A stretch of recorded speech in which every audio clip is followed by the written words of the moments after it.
I was at hockey this past week, and as I was sitting there, one of the guys said to me, "Tim, are you a grandpa?" And I said, "I am.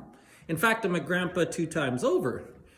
And then one of my other buddies sitting across the room looked up and said, "I thought grandpas were supposed to be wise." And everybody laughed. Funny guy, that Larry. I told him that the wisdom part was optional.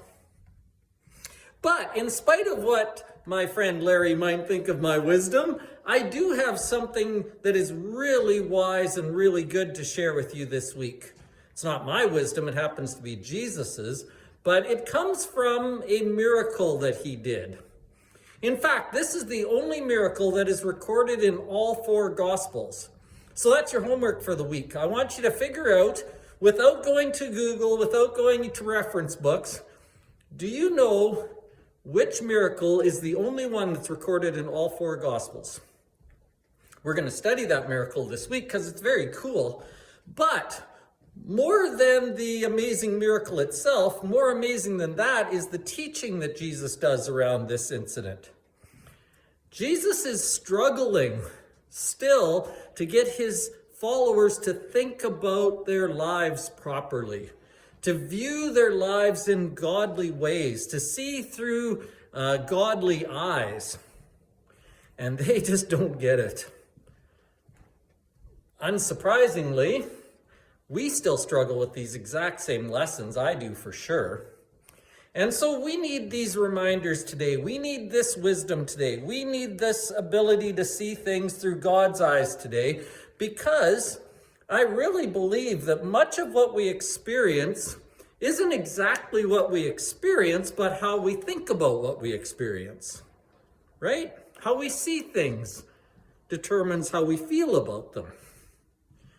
Jesus wants his followers to see things differently, to see things in a better way. And in doing so, they will value the right things and they will live a better life. The sermon is called Seeing Differently, Learning to Think Like Jesus. It's going to be really practical, really useful, give us lots of things that we can start working on right away, lots of things to appreciate that we've already been given. Be a great sermon to invite someone to, just anyone. If someone needs hope this week, this is a good place to start. Then at 10 o'clock in our Bible study, we are in 2 Kings chapter 23. This is the story of King Josiah. Josiah is one of the best kings of all the 40 kings that served during the divided kingdom time. He is trying to serve God. He's trying to do the right things. His people found the book of the law, and he's starting to reform things now. He's getting rid of the wrong things like idol worship, and he's starting to bring in the proper things like the Passover and worshiping God and doing those sorts of things. It is a really good case study on how to line ourselves back up with God and how to allow God's word and God himself to work on us and soften our hearts. There's going to be lots to talk about in here, because even though Josiah lived 1,000 years before Christ, the things he does and the way he goes about things are still instructive to us today.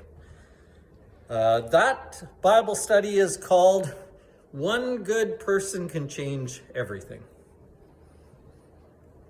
Again, as most weeks, I am really excited about these lessons. I'm really excited about the potential for good and for the conversations they might start. I'm really excited about the things we have to share. Remember, we do have lunch on Sunday. We're still doing that until, springtime. So bring enough for your family, bring enough for another family so we can invite people to stay. And once again, just maybe bring your friends.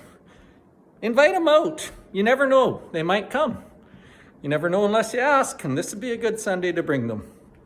We'll see you there.